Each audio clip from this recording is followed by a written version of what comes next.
neighbors hate me. Gentlemen, welcome back to the Tiege Hanley Starting a Business, Building a Brand vlog. This one, big number 383. And so I gotta go to my house, the new one, to check it out. And while I was actually driving, I thought, why don't we go together? Got a lot of things to tell you, got some exciting updates.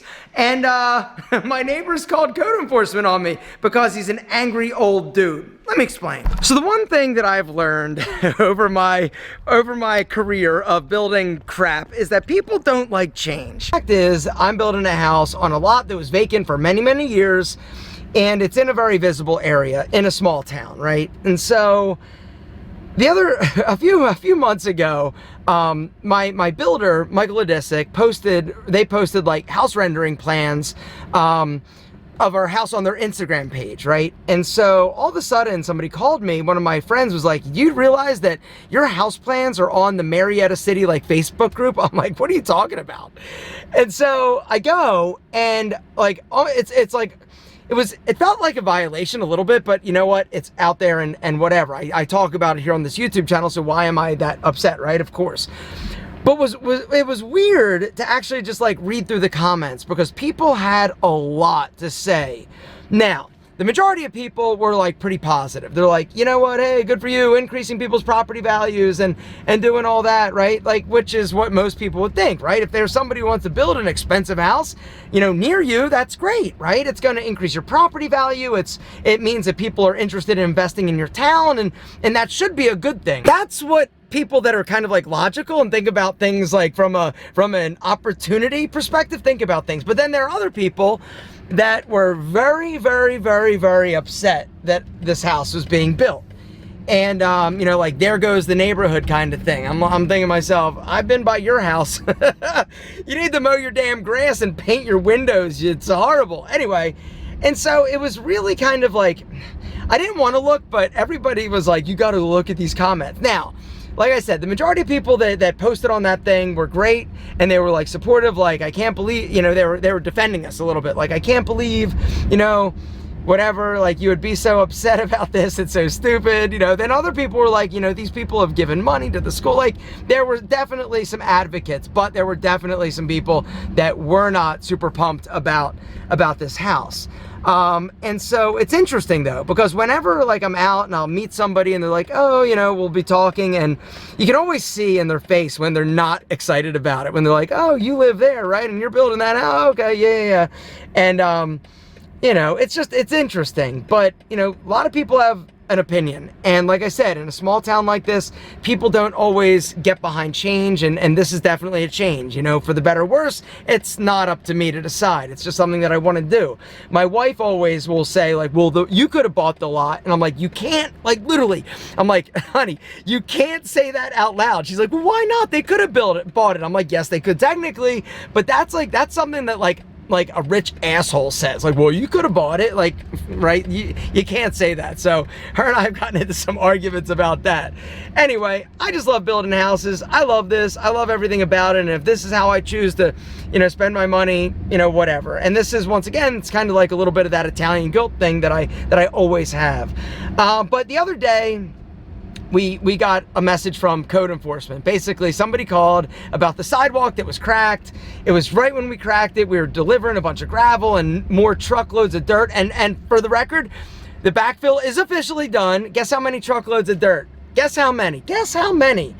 650 loads of dirt to fill in, backfill, and get everything situated and ready. And guess what they're doing now? They're digging up that dirt because apparently we're getting ready to do some helical piers for the slab for the garage and the back patio, which we're gonna go over there in a second and see who's there working. And I'll give you a little bit of a tour of my recently compacted and backfilled lot. Also, really exciting, we are about to be framing. Apparently, according to my general contractor, framing should commence before the start of April, which is like the big thing that I've been waiting for. This has been the most frustrating and expensive undertaking of my illustrious entrepreneurial career. Anyway, my neighbor it turns out, like, if you call code enforcement, you got to give your name, right? And a lot of times they're gonna tell you like who called if you ask. And so it ends up being the neighbor that I have 3 doors down, which is just it's just a dick thing to do, right? So my wife calls to find out like who called code enforcement, and my wife is kind of like a little bit of a badass. So she's like 5'2", little like blonde girl, right? And so she finds out, it's all right, don't worry about it, you know, whatever. And she's like, okay. And so she calls me back later. She went up to his house and knocked on the door, and he answers, and she said he knew exactly why I was there. And she's like, look, if you had a problem, you could have just come to us. You could have just like knocked on our door. We're neighbors, for God's sake. You could have been like, hey, we don't like this, you know, or there's something wrong, and we'd fix it. But why did you go to code enforcement? So, and he goes, I didn't have a problem with you. I just have a problem with your general contractor. I'm like, yeah, that's a cop out. Anyway, my wife was saying, you know, hey, you should have just called us. We would have handled it, no problem. In the future, please do that because we're neighbors. And he's like, we're gonna have to agree to disagree. I'm like, what a dick. Gentlemen, don't be a dick. That's the takeaway to that. Minutes, can I film it? Yeah, you want to say hi? I'm filming a vlog. Sure. What's up? Hey. So I get out of my car and Joe comes up. He goes, wait a second, aren't you Alpha M? And so I am. Anyway. Dude, this is so crazy. Come on in, grab something. I watched your videos for so long. Oh yeah, Dougie's gonna get a little bit crazy. Hang on. Dougie. Hang on, we got Joe here. What's up, Dougie? Hi. Yes. Joe, what do you need, man? That hair is incredible. Dougie, shut up. I appreciate that. All right. Zavi, you know Joe? Actually, we know each other through the window. Matt, you know Joe? Yes. Nice to meet All you. right. Hey, Joe. Nice to meet you guys. Hold Nice on. to meet you. Hold this. 1 second. Hold on, Joe. So Joe needs something for his hair. What do you currently use? I just use a pomade. A pomade? Yeah. Come on, man. We're going to give you a bunch of stuff to try, all right? Dude, hell yeah. All right. Yes. Got smooth. What else? Smooth is great. This is for locking in curls. What else we got for him? We're going to give him some shampoo, conditioner. Let's see. There it is. Dude. Hydrate. Yeah. Sounds good. Looks good. Power. Also, let's give him some pomade. Let's give him a clay. Let's give him everything. No A little bit of way. everything. Yeah, man. We'll get a box. Get a box. Get a box. Here, I got one. Dude. We need a box. Joe needs a box. I appreciate it. Oh, absolutely, brother. How about some sea salt spray? That's actually what I was gonna order. Oh yeah? Yeah. Oh, it's the best. Here, thick. It's a texturizing cream. We got. There we go. What else we got? What else we got? Yeah. Why not? Just say smell fresh. Deodorant. There it is, Joe. This is the craziest experience I've ever had. Thank you. really So hold on. Let me see. appreciate Paste too. We need a paste. We need a paste. Get him paste. And pomade. He uses a pomade, so let's go pomade. There it is. All right, Joe. Dude, I really appreciate Give me a knuckle this. bump. Man, Thank you so much, brother. you've really changed my life. You've changed mine, man. Thank you so much, man. Thank you. I appreciate you. Now get back to work. Thank you. Yeah, All yeah. right. Joe's gonna kill us. Gentlemen, we're back at Pete and Pedro, and that was pretty awesome. So doing stuff like that, it's super cool. He's like, I was gonna order something. I'm like, just come in and grab something. Anyway, things like that make my year, and so that was really fun to do. Anyway, gonna hang out here for a second, talk to them. Got some new products in, got a lot of things going. The Amazon, like our Amazon for PMP has just been crazy.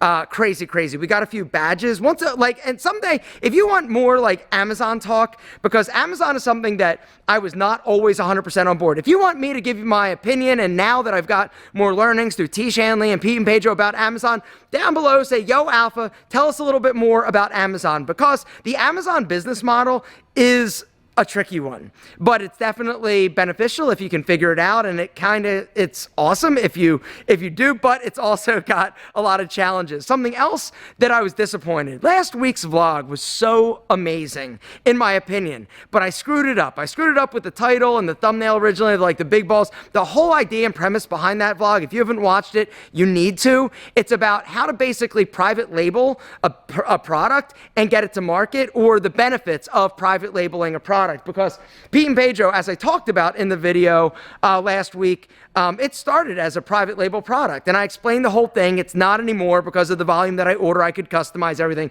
but when I started, this was it. It allows you to basically start a business for a little bit of money, risk a lot less, and basically just test it out and see what happens. And they've already created the formulas that are typically like awesome. And you know, private label gets a bad rap, and so I just wanted to talk a little bit about it. I'm definitely going to be doing one for the Alpha Empires channel, which, for the record, the Alpha Empire channel has been awesome. The first video I put out did great, like 20,000 views. The one that I put out today about fake gurus is doing really well. I am so excited. Like, it's almost... It's weird. I am having like brain explosion. I haven't felt this creative in a really long time. It's amazing. Like, I'm just like always like on my phone, like making notes or writing down like, ooh, this would be a great video. Ooh, this would be a great video. Yeah, I'm a little rusty. I'm not rusty. I guess I'm trying to figure out kind of like my flow and my voice a little bit. And so the first few videos aren't amazing, but I just got it out there. And that's the one takeaway that I just want to leave you with before we head over to the lot is, you know, if you're thinking about creating content or starting a YouTube channel or TikTok or whatever, a lot of times we get caught up in the perfection of it, right? We're like, hey, I don't want to put it out. It's not just right. These videos, I didn't really love like the way that I presented. I didn't really love my message, but I'm like, you know what? You just got to get it out. Don't get preoccupied. Good enough is done, and move on. And so currently I filmed like 4 of them. I'm going to do one about basically how I grew this from $3,000 to almost $9 million, Pete and Pedro. And so that's the video I'm actually going to film on Friday. I'm excited to do it. Anyway, gentlemen, if you haven't subscribed to the Alpha Empire channel, do it and drop me one of those. Now, actually, let's go to the lot.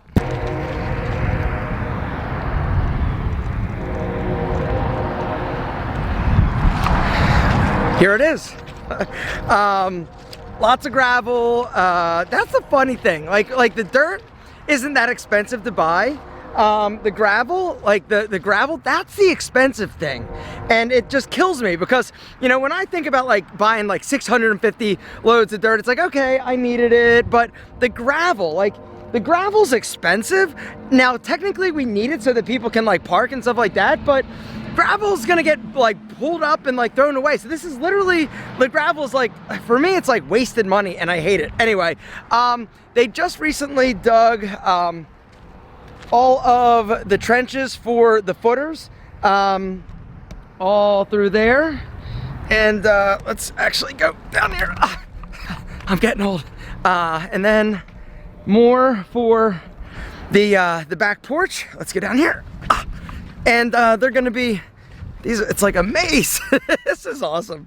Yeah, so they had to, I'm actually trying to work our way to the pool. Let's see. Okay, so here we go. Check it out. Ooh. All right. Right there. All right. So, okay, this is it. I'm in my pool now. Super exciting. Anyway, we're all backfilled. The reason why it's a little bit low right here is because when they actually dig out the pool, they're going to be using that dirt to backfill and bring it up to grade. And so everything is rocking, everything is moving, and like I said, we're going to be actually framing soon. So the next update you get is actually going to be me framing. So super exciting. Thanks for paying attention. If you still dig this, why don't you drop me one of these in terms of like house updates. Now, what I want to do is actually go back to the office and actually go over some of your business questions. There were a few of them from last vlog that nobody watched. Anyway, if you have a business question down below, start it with business question and ask. Each week we try to get to some of them. This week is no exception. Let's go to the office. The first business question is from our friend Fox Miller 2029. He says, are reviews in any business very important for your company in order to get feedback from your customers and clients? And how do you handle feedback from your own personal experience with customers and clients? But if you can't handle the feedback from them, how do you feel about handle it without getting mad? And okay, so, huh? No, I'm kidding. Okay. So feedback, yes, feedback is incredibly important. Unfortunately, it's not easy to hear, especially when it's not good, right? And that's one of the things that I've always said. When I watch Shark Tank, right, it's critical that you have people that will tell you the truth and be honest, despite the fact that you might get upset. Because I know for me personally, right? Whenever I do something, I think it's the best. I think it's amazing. I think it's incredible. And hearing, you know what? It's not that great, or it sucks, or it's a stupid idea. It's not fun. It's hard. It's horrible to hear. And at first you'll be like, whatever, screw you, right? Because that's kind of what that was my thought process and my mindset years ago when I would get like customer service complaints, right? I'd be like, F you, like if it was just because there's a difference, right? There's constructive feedback and then there's just trying to like tear you down and be a dick, right? Identifying the difference is critical and it's very easy to see, right? I mean, if somebody leaves a review on, like I've had them before, right? Somebody will leave a review, 1 star. And it's like, well, wait a second, why 1 star? And then they'll be like, it really wasn't as good as you said. It's like, wait a second, hold on. Okay, well, is that really feedback? Is that constructive? Not really, because, you got to look at the extremes, right? There's extreme good, there's extreme bad. Usually the feedback is going to be somewhere in the middle, but it's critical. Like I was saying, it's critical that you have people around you that are willing to be honest, and even if it may mean hurting your feelings. Because whenever I watch Shark Tank, I think about it, right? I've seen some really, really, really stupid ideas, right? And it's like, wait a second, why didn't anybody tell you before you invested 3 years of your life and like $1 million that you're never going to get back? Why didn't anybody tell you? That was a bad idea to try to create diamond-covered lemons. Like, it doesn't make any sense whatsoever. And unfortunately, they didn't have that feedback loop that they needed in order to make a better decision. And so, yes, feedback is important. It's very important because if you think something's great, go out and ask a bunch of people, right? It's about testing your message. It's about testing the product. It's about getting people or the product in people's hands. Let them use it. And that's going to help direct you in terms of any modifications that you may have or any changes you may have.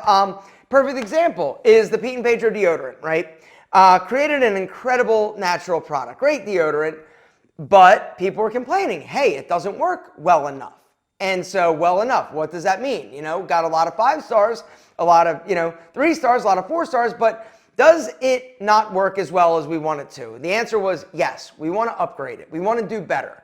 And so we went to the lab and said, hey, what can we do in order to improve the longevity and to produce a product that's even better than a great product? And so listening to your customers and not thinking that you know everything, because the truth is you don't, and your customers, they're there, right? They've already bought it once. They want to support you again. If it's a great product, great, they're gonna do it. But if they give you feedback that, yo, it sucks, and you're like, whatever, it's still good, and you don't modify it or change it, and the feedback is legitimate and from customers that are really trying to help you from a constructive feedback or perspective, then you're an idiot for not listening. You gotta understand, you gotta get feedback. Some of it you're gonna love, some of it you're gonna hate, but the truth is, the truth probably lies somewhere in the middle. But you better. And the last business question isn't really a business question, but it's just something that I love, and it's honestly one of my favorite parts about businesses. And I'm going to answer it real quick before we get out of here. Once again, if you have a business question down below, start with business question and ask. All right. It's from our friend Charles Wilson, 9190. He says, big fan, not really a business question, but really curious. How did you name your companies like Tiege and Pete and Pedro? So it is a business question. How do you pick a name, right? It's really up to you. Tiege Hanley, I can tell you, was a family name for Kelly. There was a book in this family that dates back to like 1527 or something crazy, right? And in the front of it, it's got the name of the person who owned it, and his name was Tiege Hanley. So it's actually a family name that Kelly just thought was kind of cool and sounded good. Pete and Pedro. Pete and Pedro was also kind of like a family thing for me. My dad's name is Peter. My mom's name is not Pedro, but I grew up with a herd of miniature Sicilian donkeys. That was like kind of their business. They were selling these like little animals to like rich people who had like little farms. And so we literally had a herd of like 30, 35 donkeys that I grew up with. And I love them. And donkeys are like my spirit animal. They're my absolute favorite animal. They're incredible creatures. Very, very smart too. And they also live for like 40 years. They're great. Anyway, so when I was thinking about a name, for some reason I remember where I was when I thought of it. I was on the Stairmaster at LA Fitness on Wade Green Road. And I was thinking about this business, about starting it. And I'm like, what can I call it? What can I call it? And for some reason I could just go Pete and Pedro, or Pedro and Pete. And then I'm like, no, Pete and Pedro. And then I did a quick little, while I was on the Stairmaster, I went on my phone to go look to see like, oh, was Pete and Pedro available at GoDaddy? It was. I bought it right there while I was on the Stairmaster, and that was it. That was the name, Pete and Pedro. And that was it. And so naming businesses are super cool. Like, I love that process. Stubble Buddy. Literally, the product was, I saw the product, like this little vacuum. I was like, that's really cool. And it's used to pick up the, beard stubble. And so right away I was like, Stubble Buddy. And anyway, like I saw that, I thought it was cool. Enemy, it came from, I saw a sign on a sunglass company window that I would pass when I'm up in Chicago. It said, good is the enemy of great. I love sunglasses. I saw the name. I was like, man, that would be a really cool sunglass company. So I went, did anybody own, or was there a sunglass company called Enemy? There wasn't. And so, long story short, I bought Enemy shades, Enemy sunglasses while I was in the Tiege Hanley quarterly meeting, actually at my hotel before I went to the meeting. But, so that's how that name started. What other names, what other businesses? I don't even know. I feel like I got others. I'm looking around. Anyway, Menfluential Media, another one that I named, right? I was like, okay, we're going to start this advertising agency. It's about men. It's about influencers, influential. What about menfluential? It just kind of came together and kind of correlates and relates to the business. And so when it comes to business naming, Uber, what does that have to do with anything? Nothing. Amazon, nothing. Like, you've got to, it really is up to you, honestly. It's your business. It can be called whatever. One thing to consider, though, is your URL, right? What is your URL going to be? Because when I first started Alpha M Image Consulting, right, Alpha M, the name, I was like, I want something manly, but not like beat your chest on the like alpha male. No, I wanted something a little bit more stylized. And so Alpha M, okay, cool. And then I thought back in the day that I needed to have the URL spell out exactly what it was. So it was Alpha, and I could have gotten just alphaM.com back then because it wasn't taken. But I instead was an idiot, and I'm like, alphaMimageconsulting.com. My email address was aaron@alphaMimageconsulting. It was way too long. And so thinking about things like that also, you just gotta think. But yeah, naming businesses is one of my absolute favorite things to do. Thinking about them, being creative with names, writing it down, going to look to see if the URL's available. I love that process. I love business. I love entrepreneurship, and that's why we're here. Gentlemen, if you have a business question down below, start it with business question and ask it. Next week, what do you want to talk about? Do you want to talk about Amazon? I'll talk about Amazon because there are a lot of idiots, fake gurus out there talking about Amazon. If you haven't watched the video I did talking about fake gurus, you should probably go and subscribe to the Alpha Empire channel and watch that video that dropped, which is awesome. Kind of awesome. Getting better, but the feedback has been amazing, and so are you.